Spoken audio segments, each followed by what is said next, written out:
Good day, ladies and gentlemen. Welcome to this interesting episode today. Our topic is building AI talent at scale. So there's three key reasons why this is such a critical topic for us in the country. The first reason is really employment.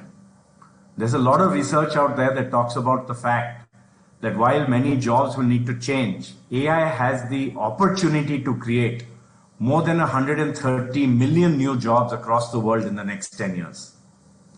The second one is GDP growth. A lot of different research has come that shows in most countries around the world that if they execute on AI well, they will be able to increase their GDP by at least 1.5 percentage points. So if India expects to grow GDP at 6% a year, that can go to 7.5% a year. And every percentage point, as you know, is hundreds of thousands of crores worth of GDP that then gets into the hands of ordinary citizens. And the third big reason is really the piece around citizen services and empowerment. The more we have AI and automation, the more we have these technologies in place, our own citizens will have the ability to lead a much more empowered life. So with that, I'm going to invite my panelists to join me on stage.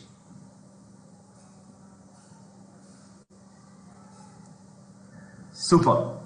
So I'll do a quick introduction and then I'll pass it on to them to make some introductory remarks. So with me, I have four real experts. The first is Mr. Ramanathan Ramanan, who's the Mission Director of Atal Innovation at Niti Aayog.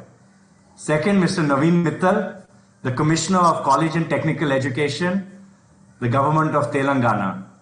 Third, Ms. Indrani Chaudhary, the Chief Learning Officer of Microsoft India. And the fourth, Mr. Arjun Mohan, the CEO of our EdTech firm, Upgrad. So I'm going to ask each panelist to give a brief background about themselves, as well as to highlight two things. One, why they're passionate about this topic. And second, how they are personally learning AI. Mr. Ramanan, over to you. Thank you, Amit, and good evening to everybody who's logged on to this call. It's indeed a pleasure and privilege to be part of this session and to be with my fellow speakers. And I hope every one of you is safe and healthy under these very difficult COVID-19 circumstances. As Amit said, I am the Mission Director of Atal Innovation Mission. It is a flagship initiative of the Government of India in order to promote and create an ecosystem of innovation and entrepreneurship spreading the length and breadth of our country. It's the initiative of the Honorable Prime Minister himself, and it has taken roots over the last 3.5 years, focusing on broadly the entire spectrum of schools, universities, institutions, industry, states, NGOs, and at a national level. How do we create this ecosystem of innovation so that we become a nation of job creators, not just of job seekers? And for that, leveraging the demographic dividend is very, very important. We are a country with 1.3 billion people, more than 1.4 million schools, 10,500 engineering-related institutions, 39,000 colleges, and 150 million young students entering into the workplace.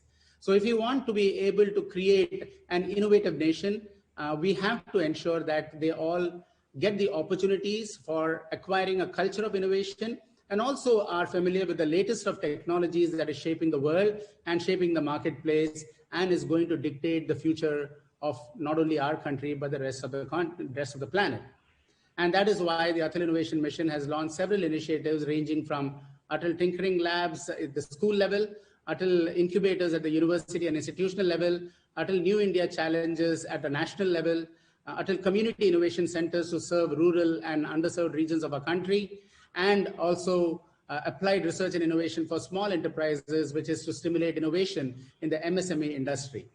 And along with that, a strong partnership with partners like NASSCOM, partners from the industry, corporates in the country, as well as NGOs, is enabling Atal Innovation Mission drive its initiatives.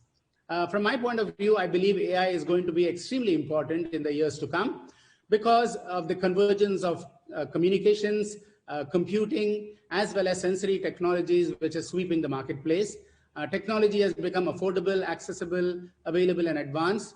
And artificial intelligence, which was just a buzzword in about 20 years ago is a reality today in shaping every solution which is able to consume large amounts of data, process them at lightning speeds, has big data and analytics, and is able to create decisions based on that. So it's going to get integrated into every aspect of human life or corporate life or personal or professional. And so it is very important that we discuss on this topic and see how the knowledge of AI permeates not only at the school level, at the student level, but also at the industry and at a national level. Mr. Mittal? Yeah, thank you, Amit, and very good evening to all the participants. First of all, I must congratulate NASSCOM for organizing this webinar on a very important topic, which is AI. I handle higher education sector in the state of Telangana. So I'm Commissioner for Higher Education and Technical Education here. And last couple of years, we have been really trying to improve our curriculum and also availability of new age courses and programs for the benefit of the students.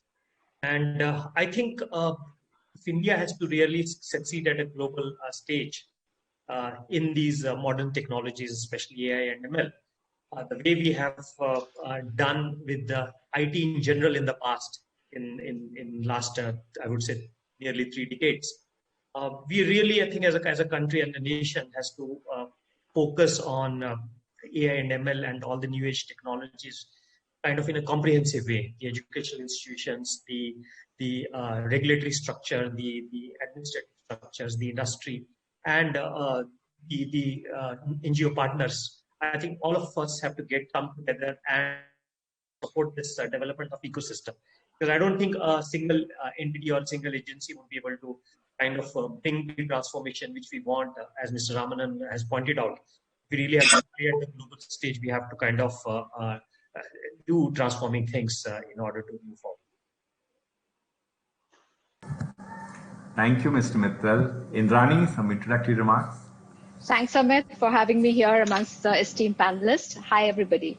My name is Indrani, and I'm the Chief Learning Officer of Microsoft India. And as part of my role charter, I'm responsible for planning and landing the area skills priority across different audience segments that include our own employees within Microsoft, our customers and partners, employees, as well as the future generation.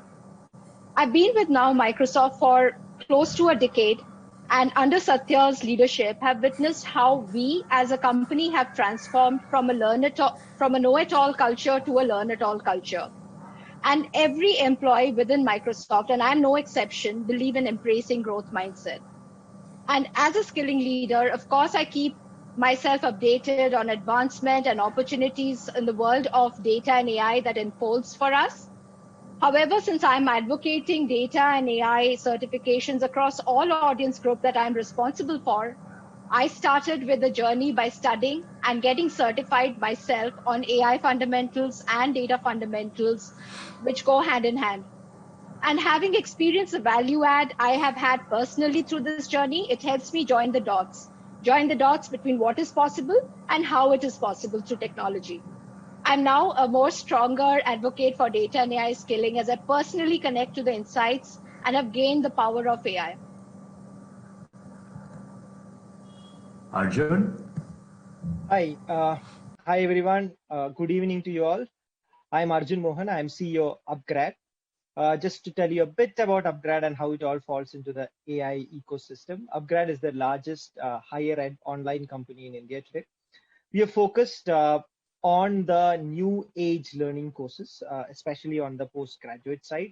So we train students and working professionals on data, AI, machine learning, management, digital marketing, product management, so on and so forth. These are what our expertise is. So needless to say, when I joined Upgrad a couple of months ago from Byju's, AI was an important standpoint around which we had always worked on. The aspect of AI or the ubiquitousness of AI in our life came in today because of the humongous amount of data which we are all generating every single moment. I mean, the amount of video streams we are doing, or the the terabytes of data which we are consuming every day. The amount of data associated with everything which is stored and which needs to be processed today is humongous. And hence, it is not possible to make decisions by looking at it from a pretty human being, a traditional coding perspective. And hence, you need technologies which are very strong in data management, processing, big data, so on and so forth, which the machines will have to learn on its own. And that's where the entire AI part comes in. Now, personally, for me, it's been an interesting journey because I started on in K-12. I mean, being a person associated with EdTech even before the term EdTech became fashionable in India. So have done K-12, done early learn, K3, K5, whatever you call it, and now doing and test prep, and now doing working professionals. So for me, what I've always realized is that if you want a individual, let's call him a learner, whichever age group that person is, if you want him to give a learning experience which he loves and cherishes and he wants to do with all the motivation, you need to really understand and personalize the learning experience. And that is nothing but processing tons and tons of information. Putting the learner in that big maze of neural network and saying that this person is unique and hence the experience has to be unique is nothing but solving a large AI problem. And that's what AI starting point has to be for me. So ever since I've started my career in Byju's, and with product development, you can say that I've been trying to solve that problem step by step, one learner at a time. Thank you, Arjun. I'm going to move now with two questions where we'll go around with the panelists. The first one is really to understand what has happened so far in India on skilling on AI at scale. And then the second is get a perspective from each of them on what is their vision on what is the art of the possible and what are the things they wish we can do in the country to drive AI talent at scale. So I'm going to start with you, Mr. Ramanan. AI is going to be front and center of innovation in the future. Tell us about a few initiatives of AIM and NEETI that you have already taken to build AI talent at scale. Thanks, Amit. As you're aware, NEETI Aayog, the National Institution for Transforming India, they have come up with an AI strategy paper, not only for the schools and universities, but for the entire industry and across the country. How we are going to leverage AI for good. And the vision of the government is, as you rightly said, AI is going to permeate everything that's going to happen in the future in terms of the solutions and innovations that are needed in the marketplace in any vertical, whether it is agriculture or healthcare or education and so on and so forth. It is impossible to conceive of any vertical where AI is not going to play a role. So it's very important for our young students, the demographic dividend that we talk about, to acquire the skill, to know what AI is all about. And Atal Innovation Mission has launched multiple initiatives to make this happen. First and foremost, they have launched thousands of tinkering labs at the school level.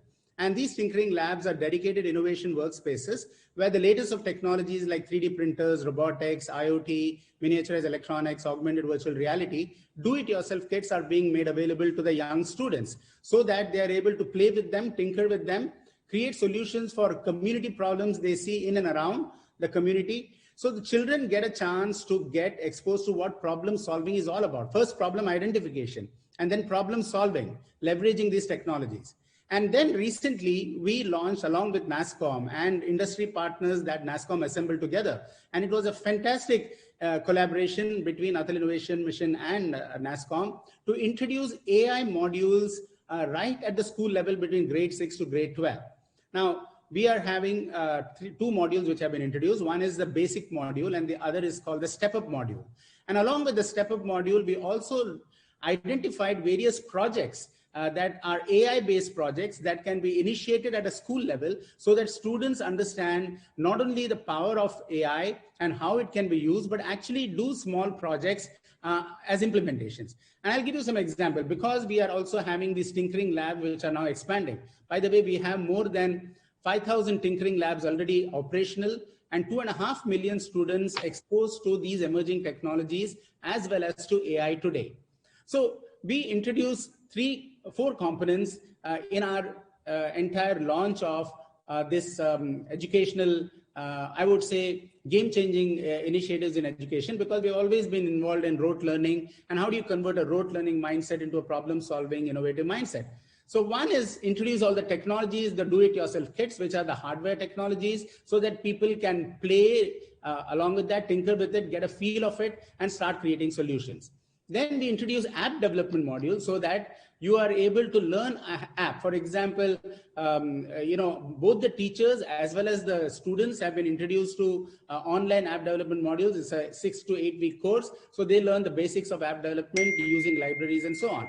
Then we introduce Python as a language for them to learn, because if you look at AI solutions, they all use Python in a very big way. And so we said we'll introduce Python. And we also introduce AI basic and step-up modules.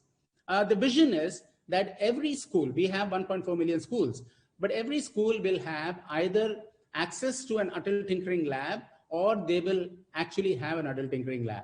And that's the whole vision of the country. We are still far off from that, but it is already gaining momentum in terms of we are working very closely with the Department of Education, secondary school education, to make all this happen.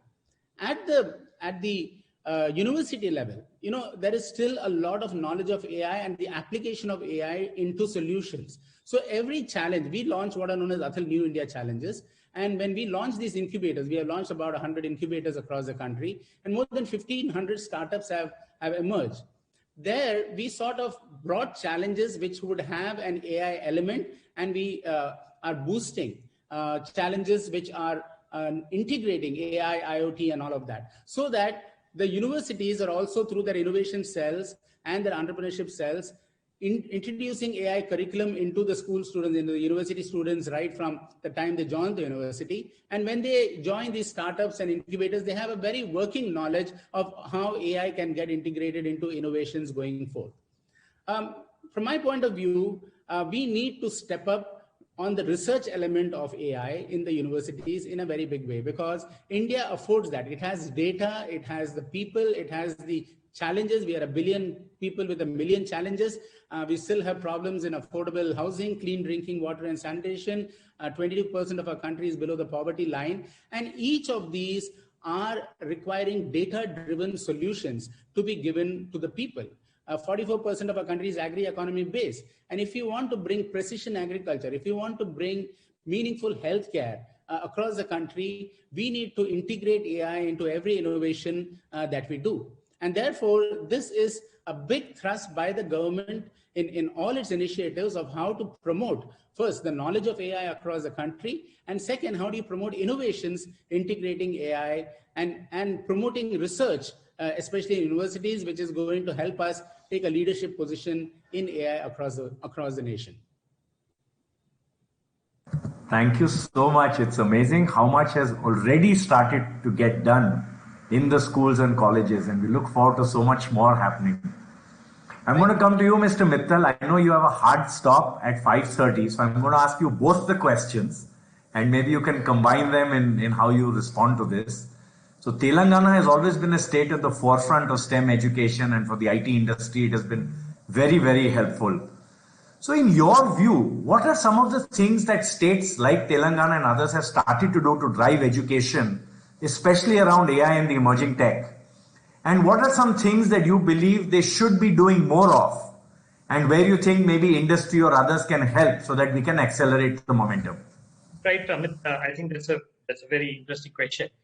So I would talk about a bunch of things which we in the government of Telangana have done. And the thing is that since we have started doing it only, I would say recently, all those things can be really built upon in the future, not just by the state of Telangana, but by other states as well. One is basically in the teaching side of it, the programs, the courses for the students who are coming into our technical institutions and even other degree institutions. So, for example, the IIT Hyderabad started a program of BTech in AI. I think it's one of the first IITs to start a couple of years back, and it has really come up and become one of the top opted programs in IIT Hyderabad. So this year, we are also starting a specialized BTech in a bunch of our engineering colleges, and we think that will really kind of support the students in picking up AI and ML as a field. Those who are already in the college or engineering colleges, or those who want to do a more general program, the good thing which has happened in the country is that this year AICT has allowed students to do minors and specializations in engineering. So minor is something which is kind of a horizontal program. Let's say a mechanical engineering student does a program in computer science, and specialization is something which is a more deeper program. Computer science student does a minor in AI. So that is something which we are now advocating and kind of actively supporting in our engineering colleges, so that the students can take up. And a lot of effort is being done to develop curriculum around it, and also giving a facility to the students to some of the international courses which are already available on some of the platforms like SWAM and international platforms like Coursera and edX. So that really helps them in their learning journey. Another, I think, area of focus is on research, as Mr. Ramanan was talking about. So we have started a center of excellence for AI and ML in our Osmania University, the Osmania College of Engineering in Osmania University, which is one of the largest universities in the country. It's a 100-year-old university. And under the RUSA funding, we have started a specialized center, which we expect to do kind of a lot of research in the field of AI and ML. And third thing, which is, I think, happening and which can kind of be propagated more in the country, is the startup and the incubation ecosystem. So as you are aware, Hyderabad has got a very, very amazing incubation infrastructure and ecosystem. T-Hub is one of the largest incubation centers. And we're also actively encouraging setting up incubation centers in not just our universities, but also engineering colleges. And I can tell you, at the last count, there are nearly about 50 plus incubation centers in and around Hyderabad, which actively support students who come out of campuses to, or even in the campuses, to kind of build upon their careers in AI and ML. And the fourth thing, which is something which I think is being focused upon, and is something again which Mr. Ramanan pointed out, is use of AI and ML in our teaching and in our education system itself. We talk about Education 4.0, which is about personalized education, and we I think universally acknowledge that the future of education is kind of a hybrid or a blending mode or a phygital mode. And I think the way to go forward is to kind of develop more and more personalized systems which support the student in their individualized kind of a journey. So they can do programs, courses, or even sort of certification programs according to their own needs and their own aspirations for their career. So that is something I think which is we are already focusing on. We've tested some systems, not just in supporting learning journey, but also in sort of evaluation, where the evaluation systems kind of tune themselves to the level of the students and then help them in the learning journey forward. Well, thank you so much, Naveen. That was fantastic. And it's interesting to think how learning from one state are slowly getting translated across as different people do benchmarking and they see what's happening. So thank you for that. Indrani, when we think of AI and ML, most of us from the tech industry go straight to coding and machine learning, etc. But in a conversation with you, you highlighted the fact that it's not just tech that needs to learn AI to be valuable talent. All talent needs to understand AI at some level if they have to be successful in the future. So can you provide a perspective on this to us? Yeah, sure, Amit, it's quite true. In the past, actually, non-tech organizations especially have looked to technology companies to provide them the digital tools for improving their efficiency, increasing their productivity, and driving innovation. Now, the organizations achieving the greatest successes are those that are applying the tools and technologies to invent their own digital solutions to solve for complex business problems or societal issues. These organizations are essentially becoming technology companies or hubs by themselves as they drive progress and innovation within their industries. Now, today's reality is that machine learning experts are hard to find. And even if you find them, they're hard to keep. It takes time and investment to transform a business into an AI-driven organization. As such, it is also almost impossible for some companies to adopt AI, right? Because of the digital divide or the lack of knowledge. So we have now no-code AI model building platforms to accelerate the democratization of AI, as we call it. And the need, therefore, is to build the top-of-mind awareness so that users can build their own models without the need to do complex coding. So as an example, if I look at Azure Machine Learning Studio, it actually provides a user interface that has no code, just calls for drag and drop parameters to build predictive or diagnostic models. And the tool actually understands and automatically detects inconsistencies and errors in the data and rectifies data to save time and results, that could emerge in the inaccurate models. And also because AI is so ubiquitous and pervasive, skilling is no longer restricted only to building models for organizations, right? I mean, it is about making sure that the end users can comfortably use the power of AI in the solutions or the apps that we kind of provide to them. So just as an example, Microsoft has a solution which is called FarmBeats, more popular in the US, which collects data from multiple sources, sensors, drones, satellites, tractors, and it feeds it into the cloud-based artificial intelligence model. And it provides a detailed picture of the health of the farm, the conditions of the farm, etc. And because farms have little or no internet access, FarmBeats actually transmits data through the TV white spaces, which is the unused broadcasting frequency between television channels, to the edge device. Now, these farmers who are the end recipients of this technology, they need not understand the code. However, they need to be really efficient and be taught on how to use this edge device to be able to gain from the power of AI. So that skilling is of a different nature altogether. Thank you, Indrani. So we've spoken, we started in what's happening in the schools. We then moved into what's happening in higher education. We got some examples now of how this is important across industries. And now I'm going to come to you, Arjun. One of the fascinating things that we are noticing is how EdTech is partnering with higher education. And there are so many courses that are getting launched today where actually a university plus an EdTech firm are coming together to provide a course that allows working professionals or higher ed graduates to learn these new technologies. Can you spend a few minutes explaining why this is happening and the potential for this to really transform what we do in the future? Sure. All right.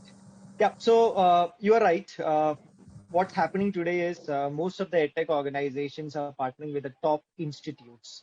In India, across the world, Upgrad has a partnership with IIT Madras, IIIT Bangalore, MICA, IMT Ghaziabad, multiple other institutions. What we are trying to do is, see, there is this great quality of institutions everyone in the country wants to go into and learn. But due to the educational infrastructure, the constraints in the educational infrastructure, there are only few seats. There are only the top students who can go in there.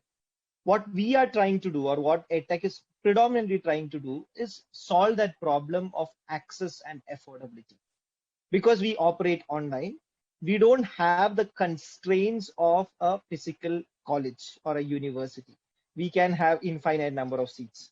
And as I told in the beginning also, because we try to create content which is very, very engaging to a large extent, even if 1 million students join, we know that with the personalized approach we have with each and every single student, we will be able to engage them all.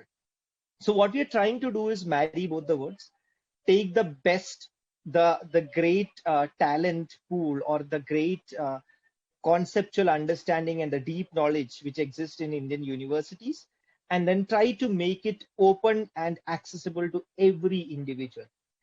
The way it is currently dealt, of course, without technology, it is very tough to make it customized for every single individual. Now it's one single solution for everyone. What we're trying to do is add a layer of it on it in terms of technology, in terms of making it more up to date, so that it becomes more relevant and more customized for everyone who is working on that. For instance, Indrani just spoke about uh, two category of people. For everyone, AI is becoming relevant today, right? It's not just the coders and the backend developers or the front-end developers or the full stack developers who will need AI. It is also a manager who is transitioning into a role of, let's say, a website building. Most of the chatbots today are based out of AI. If he doesn't have an AI understanding, it is very tough for him to run it. So there is a large group of people who have been traditionally not bothered about it, who wants to know AI today. Now, if I go and talk to them in terms of Pythons and the R's language of it, they will lose interest. They will say that this is not for me. I'll figure out some other occupation. So which is where the whole customization, the creating of the tracks, other things work out. What we have done is that we have taken the core knowledge and we have tried to personalize and customize it into multiple tracks. There will be a business analytics track. There will be a coding track. There will be a manager track. And each of them, the pace or the learn journey is different, which makes it possible for everyone to learn and be skilled and handle the challenges they will face in future. So that's why I think it's a perfect partnership which exists today, where we try to give the learners the best of both the worlds. And I'm really happy that more and more institutions in the country are becoming open to it. I mean, 10 years ago, I'm sure that you could have walked into an IIT or IIM told that I want to take your courses online. Today, everyone is ready for it. They know that the future is online. So we live in very interesting times. I do understand it's uncertain times, but it's also very interesting times in my opinion. Thanks, Arjun. And in fact, one of the hypotheses that many people are making is that just like the IT and BPO industry started providing services from India, Indian EdTech is going to be the next hot thing where we are going to actually have teachers training people across the world.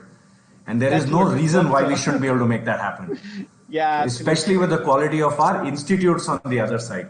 Exactly, absolutely right. Okay, so now Mr. Ramanan, back to you. There's a very interesting question that's come in, which really is saying that if we switch from mass into innovation, so how are we going to create AI talent for innovation? So, very good question, Amit. You see, if you want to promote innovation at the university level or in the startups and so on and so forth, there has to be a tremendous collaboration between industry as well as the startups, because the industry knows what is coming, what is required. And this strong collaboration between industry and the universities is going to create that unique convergence point where AI solutions, meaningful AI solutions are going to come out into the marketplace. You know, when we look at it from, we were having some discussions within the Niti Aayog and within the government, there are 4 requirements from an AI perspective that we have to be able to solve. One is, there are certain areas where India can position itself in as an advanced leader in advanced AI, whether it is space, it is defense, if it is manufacturing, or if it is in let's say fintech. These are areas where high tech, deep tech AI solutions, and even in biotech, these are areas where we need deep tech AI solutions, and we need to encourage that. The second is we need to encourage affordable AI to address the larger problems that we have. You know, we have the poverty problem, we have water management, we have affordable housing problems, we have clean drinking water and sanitation problems. How do you use AI to solve these problems? So for this, the important thing is, in both of these, we need large amounts of clean data. So data management, having a data warehouse, creating tools to be able to capture the data, to be able to cleanse the data, and to be able to process the data. This is where the industry can also help in creating tools and identifying tools which can be used so that you can build AI solutions on top of the data. Otherwise, you're going to be working, garbage in, garbage out. You're going to be collecting a lot of data which is missing in many of our states. You take the healthcare sector or the social sector or the migrant worker status and so on. You need very good data in order to solve the problems. Third is, how do you have inclusive AI? So inclusive AI, how do you ensure that we introduce AI solutions which is going to enable our remote, hilly coastal districts, our rural India, our aspirational districts, they will be able to create, you are able to create innovations which are addressing their problems and which is an inclusive in nature. Also the gender disparity, how do you, for example, hiring. If you use an AI-based solution in hiring, just based on existing data, you'll make the wrong decisions. You may not hire a lot of women employees. You may not hire a lot of, because we have only 13% women entrepreneurs in India, and less than 40% are still enrolling in the schools and graduating from the university. So, and the fourth point is AI for good. How do you also bring the ethical knowledge and the ethical capabilities when you are driving AI? Because this is going to be so very important as we go forward. There are many solutions, AI-based solutions, which can actually start doing harm if not trained properly or if not used properly. So innovation is going to happen with a very strong focus on education in data sciences, mathematics, algorithms, and programming at the university level, as well as a strong collaboration by the industry in creating the necessary tools so that you are able to build AI solutions on top of that. So this is what we are engaged in, and how do we have a strategy at a national level to be able to address affordable, accessible, inclusive, and advanced AI innovations for the needs that India has. We have needs that we are in a position to be, a leader in many areas. And at the same time, we have some basic problems to solve, and how to use AI to solve those basic problems. Thank you, Mr. Ramanan. And thank you, panelists. I think we've run out of time. I still had a set of lots of questions to ask, but we'll do that another time. Listeners, thank you for joining us this evening. Each of us has a role to play in building AI talent at scale for the country. As we've seen, there's a lot that's happening in the country today, but still a lot more to be done. With that, thank you all and good.